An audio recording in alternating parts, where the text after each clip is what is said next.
girth embracing, just as my guide had told me on the road. And twixt the bank it came centaurs racing, by one and one their bows and quivers bearing, as when through the woods of the world they went to chasing. All right, so how do they get down the precipice? The rocks. The rocks. And the rocks were caused by who? The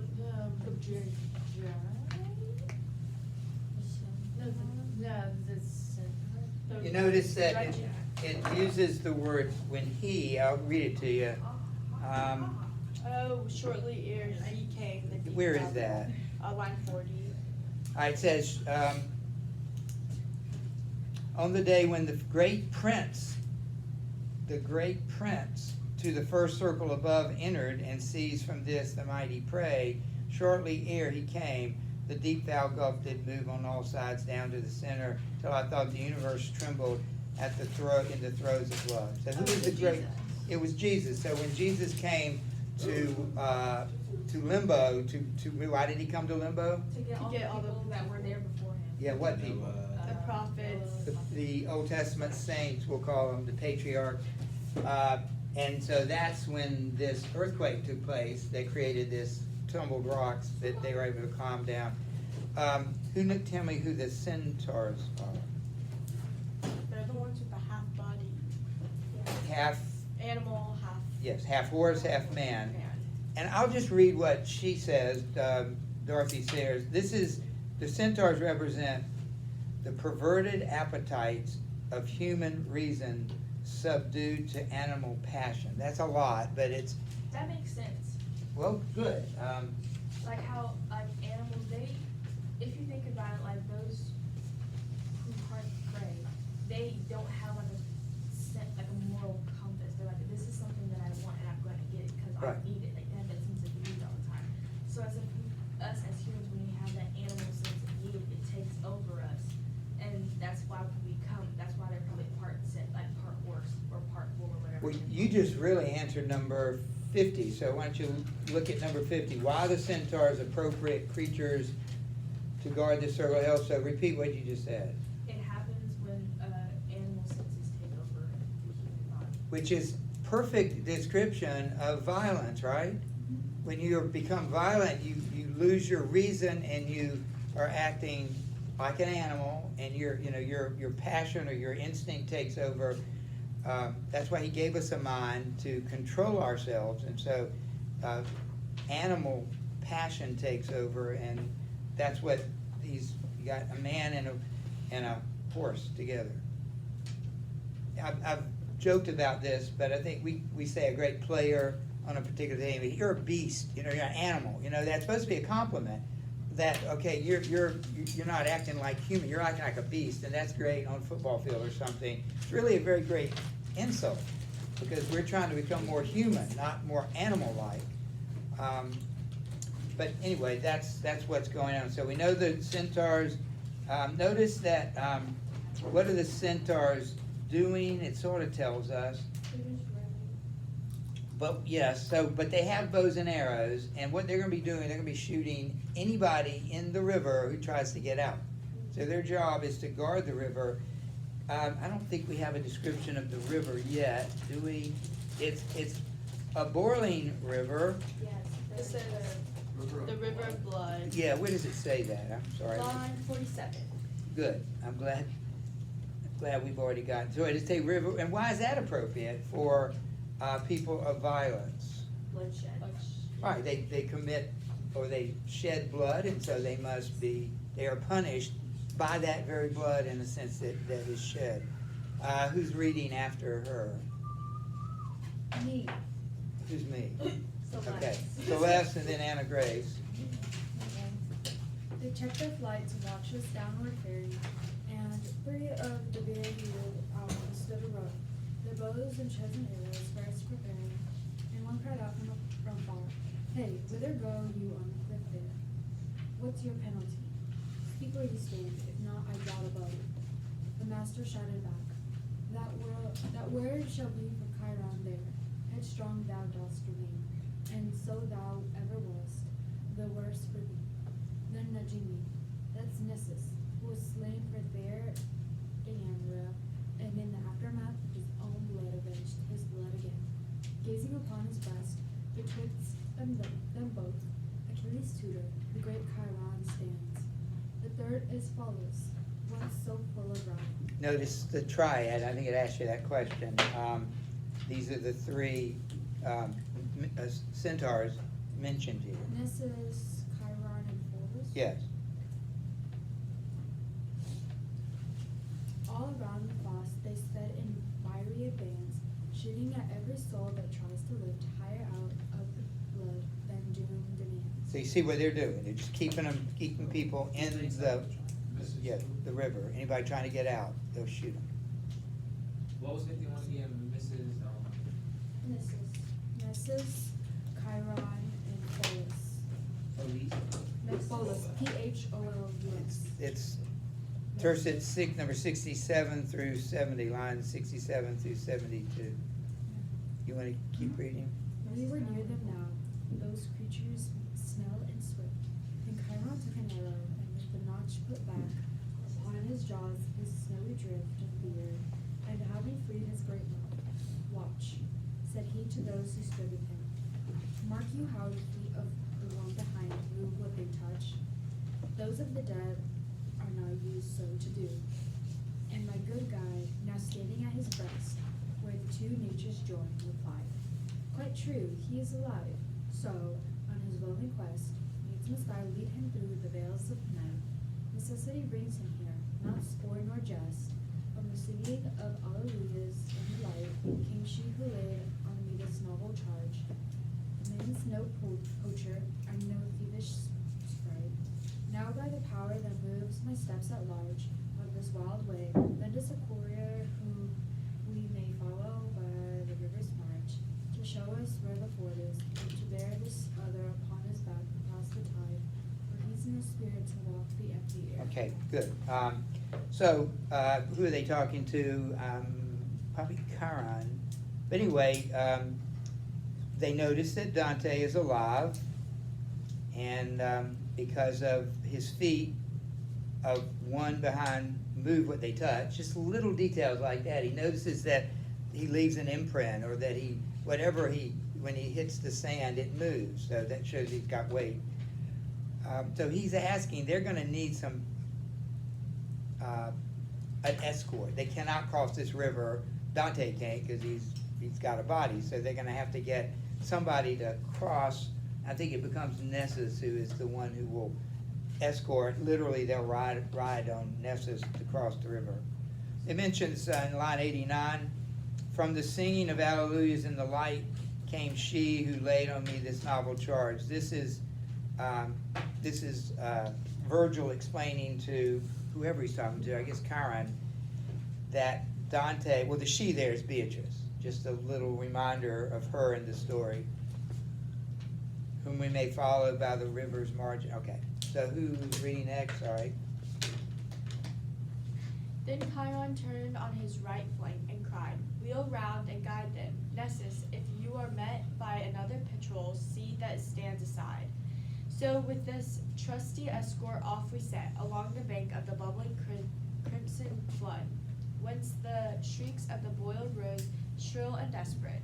There saw I some, plunged eyebrow deep they stood, and the great centaur said to me, behold tyrants, who gave themselves to ravin and blood. Here they bewail oppressions manifold. Alexander's here, Dionysus too, whose brute fury long years vexed Sicily uncontrolled. That forehead there, with locks as black as soot, is Azzolino, and that fair-haired one, Abizud, Este, he whose light was put out up above there by his stepson. I turned here to the poet who said, why yes, he first, I second now, must guide thee on. Further along the centaur checked his pace beside a second gang, who seemed to start far as the throat from the stream's boiling race. He showed one shade set by itself apart, saying, there stands the man who dared to smite, even in the very bosom of God. The heart they venerate still on Thames, next reared upright, both head and chest from the stream. Another horde appeared full many known to me by sight. Thus shallow and shallower still the red blood poured till it was only deep enough to cook the feet, and here it was we passed the ford. So, what is a ford in a river? The stream, like the little stream, or It is in a stream. So what part of a river is the ford? the deep part. It's the shallow part. Oh, I thought that's shoal. Yeah, that would be in an ocean, and a shallow could be a ford. A ford is a crossing spot, a crossing place. Any place that you can cross, particularly on rivers, that you can cross over, so you don't have to build a bridge, you don't have to swim, you find the ford. And it can be a verb, you can ford a river, or you can cross at a ford. And we're still reading? Oh, somebody else can. Who was reading? Oh, I was reading, Yes. but somebody else can. Anybody want to read, Campbell? All right, where did you stop? At line 127. All right, thank you. Alright. So wait, did you? Oh, read but, that? yeah, before you do, who are these people? Alexander gives it away. These are tyrants. So a good example of the kind of people who shed other people's blood would be tyrants, like Alexander the Great. Inside the river? Yes, they're the ones being punished. But you could be any kind of murderer, shedder of blood, but that's the examples they give. And the centaur said to me, Now, prithee, look, just as this side ever grows less deep, on that I'd have thee know, the boiling brook lowers its rocky bed down shelving steep until it comes full circle and joins its brink, there where the tyrants are condemned to weep. Here doth the heavenly justice rack and ring, Pyrrhus and Sextus, here it overbears that scourge of earth called Attila the king. And here forever it milks the trickling tears, squeezed by the scald from those rough highwaymen, the Pasian and Cornitan liners. With this he turned and crossed the ford again. All right, so he carries them literally across, and now he leaves them, and they're now on the other side of the Phlegethon. So we did 51, 52. Why do you think Chiron so readily accepts Virgil's explanation of why Dante is in hell?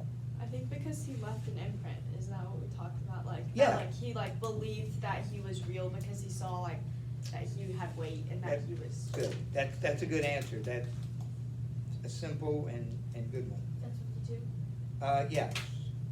He sees the evidence, is what she's saying, and that makes sense. All right, 53. What is the punishment of? All right. Yeah. Yeah, quickly. That's on. And leave your phone here if you have. Okay. All right, so this is one of the more dismal parts of hell, the wood of suicide. Remember, that first one was neighbor, tyrants killing people, neighbors, countrymen. And now we're going to self, the violence against oneself. You can read the story. Jack, you want to read? Sure. Jack, you read the text. The story. The poet enters the pathless wood. Here harpies sit shrieking among the withered trees, which enclose the souls of suicides. Here does Vignay. Vignay tells Dante the story and also explains how these shades come to be changed into trees and what will happen to their hearts at the last day. The shades of two Profligates. profligates rush through the woods, pursued and torn by black hounds. Dante speaks to a bush containing the soul of a thorn. All right, so we'll see all this, but there's a wood of suicide. That makes sense. You got trees, and you can imagine, you'll see the hanging imagery here. We were told in the last canto that the violence towards self comes up in two ways. One would be suicide, physical death, but one also comes up in gambling. Gambling is a financial death, how you're wasting, you're destroying yourself with that. So, yes. Does Dante have does that have anything to do with speaking to a bush, like Moses speaking to a bush? I was just wondering if you knew that. Yeah, I don't know, but what happens here is the people that are committing suicide, they become the tree. So they are turned into trees, and so even the bushes have identities or something. Okay. I don't know if there's any other connection. I have a question. Yeah. Are those people who kill themselves by hanging Right, it's, Maybe, but I think And the bushes. I think in general, it's just anybody that. yes, but that, I think your point is well taken, that hanging is a common, and, Judas killed himself by hanging. Maybe it's harder alluding to like that. kill yourself in other ways back then. Like, Right, So like that was a quicker. that's right. It was either you hang or you shoot. Maybe so, there's certainly no guns or anything like that. All right, so Jack is gonna read for us, this is weird and interesting at the same time. Irenaeus had reigned Bantheon, who pushed into a forest where no mark of any path was to be found. No green here, but discolored leaves and dark. No tender shoots, but writhen and gnarled grass and shrubs. No fruit, but poisoned arrows on the withered bark. Wild beasts from tilth and pasture slinking off. Twiz, Vacinum, and Corvetto never came to work in scrub, so tangled or so rough. There the foul Herpes' nest are at home, who chased the Trojans from the Strophiloids. With dismal outcry, ominous too. Wide-winged like birds and lady-faced are these, with feathered belly broad and claws of steel, and there they sit and shriek on the strange tree. And then the good master thus began, "Swear well, ere going further, thou shouldn't understand. Thou art now the second ring, and shall be, till comest the long sand. But now look well, and see a thing whose telling might kill my credit with thee out of hand. Already all round I heard a mournful wailing, but seeing none to wail, I stopped short, blinking, bewildered, as through my wits were followed. I think he must have thought I was thinking, that all his voice was through the holes resounding. Were those folk whom from gaze are high shrieking, because he said, if these follies abounding, those will pluck of one small single spray, thy thoughts stagger at their own dumbfounding. All right, so this is the wood of suicide. Let's look at the questions. 53, what is the punishment of suicides and how does it correspond to their sin? Well, it's still kind of hard to tell, but why don't we just read a little bit more? Jonathan, read, and this will kind of state it for us. Which line are we on? 150, line 31. So I put forth my hand a little way, and broke a branch that from the thorn of the tree wall. And the trunk cried out, Why tear my limbs away? And it grew dark with blood, and Zerubbabel cried out again, Why dost you rend my robes? Breathe here no pity in thy breast at all. We that are turned to trees were human ones. Yea, you should tender a more pious hand ought, though we have been so scorpion. Has been burned up one end of the green band, sap at the other oozes from the wood, sizzling as the imprisoned airs expand. So from that broken splint came words and blood at once. I dropped the twig, and like to one to the ground with terror where I stood. All right, so the punishment is that the people that kill themselves, become the tree. And so the question is, why is that an appropriate punishment for their sin? Because that's basically a representation of their sin. How? Well, if that's how they decide to kill themselves, I think it's still represented by the thing, well, that took their life in a Well, sense. yes. They took their own life. They Yeah. made the decision, but the thing that held them. That certainly helps the image, yeah. I think it also, cause usually people that kill themselves like feel maybe trapped almost, so by the people being turned into trees, they're stuck in a place and they're almost trapped in their own bodies. All right, that's interesting, yes. So trees are like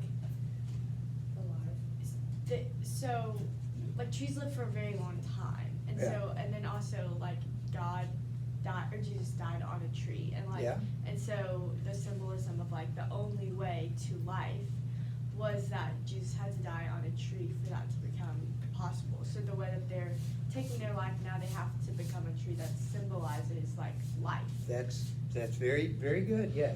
I think they meant to become a tree because it's like, I guess in this time they believe that you were defiling your body, and because you defile your body, you lose it when you go to heaven. Yeah, and I want you to remember, all the things we've said are great. I also want to remember what Tim said. Because they took their body, they despised their body, they will no longer have a body. And what happened, well, you'll see more about this. Remember, people in the second coming, they get their body back. So Dante is going to ask Virgil that question. I won't answer it until we read it, but he's, well, will these people have their bodies when the body is returned to them at the second coming? You want to keep reading or pass it? I can read about it. All right. A wounded soul, my Savior replied anon.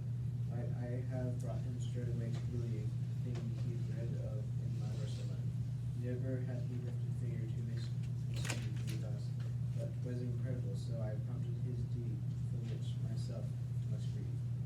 But tell him who thou wast, that he may try for some means to right me with mankind, when by permission he returns on that. To this the trunk made answer, words so kind tempt me to speech, nor take it in ill part. At some length I'm lured to speak my mind. I am he that held both keys of Frederick's heart, to lock and to unlock, and well I knew to turn them with so exquisite an art. I kept his counsel and let few men through, though to my glorious charge I did remain, and sacrificed my sleep and my strength too. Thank you. Can we go back to number 23? Again, yes. 23, 53 and 54, still talk about the suicides. 54 says, explain what happens. By the way, some of you aren't answering these, and I'm wondering why, because I'm going to check them, and you don't have them. So how are you going to get them if you don't write them? Just raising that question. What happens when when they die, as well as what is their eternal fate? We'll have to answer that in a minute. I just want to point out that not only are they lose their body, but harpies, half bird, half woman, come and they rip the leaves. They're dead trees, but they still have leaves on them. Rip the leaves or the branches from them. So it's like every time the harpies rip a branch off or rip a leaf off, it's like their body. So it's like being flayed, their skin being flayed, so it hurts.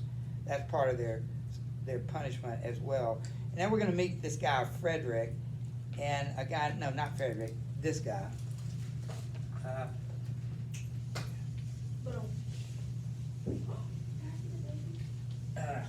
there animals in that forest? There will be, yeah, you'll see some. Where did you get them?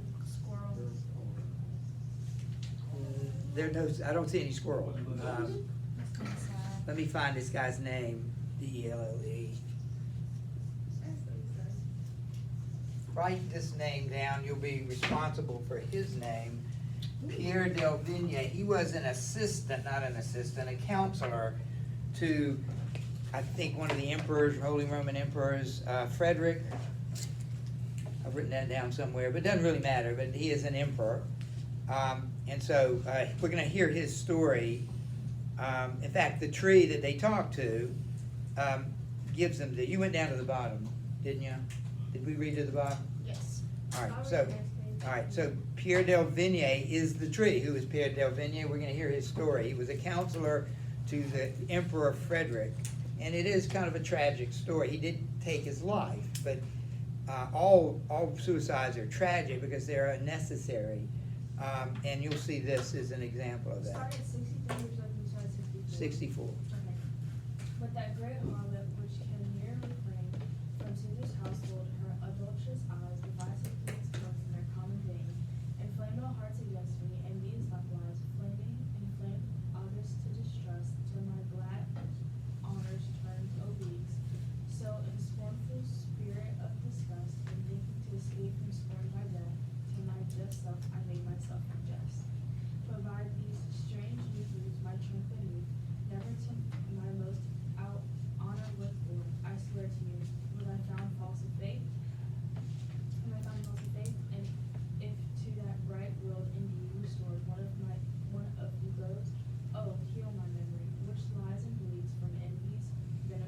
Okay, why don't you pause there? First of all, notice that he says what we've heard somebody else say, and we'll hear it again, that one of the requests, I think it was Chaco, one of the requests of people in hell is to tell them not to forget me. You know, tell them about me so they won't forget me. That's a real worry, a fear from these people that they will be forgotten. Well, this guy, anybody pick up on it? It's a little confusing because they use the word Caesar and Augustus. Both refer to somebody else not named Caesar or Augustus, which would be the Emperor Frederick. So although they use those two names, they're really talking about the Emperor Frederick. Somebody got jealous of Pierre del Vigne, accused him of treason, and they threw him in prison. And while he was there, he killed himself. Notice how he put that. Said, "To my just self, I made myself unjust." I like the way it said. In other words, I was in prison, but I was just. I was unjustly placed here. I was not guilty of anything. He was in prison, but innocent. He made himself unjust by killing himself. It reminds me of Joseph. It reminds me of Daniel, the lion did. It reminds me of Paul. They were all put in prison unjustly, but they didn't kill themselves. And God saw them through. So we will come back to this tomorrow. 151.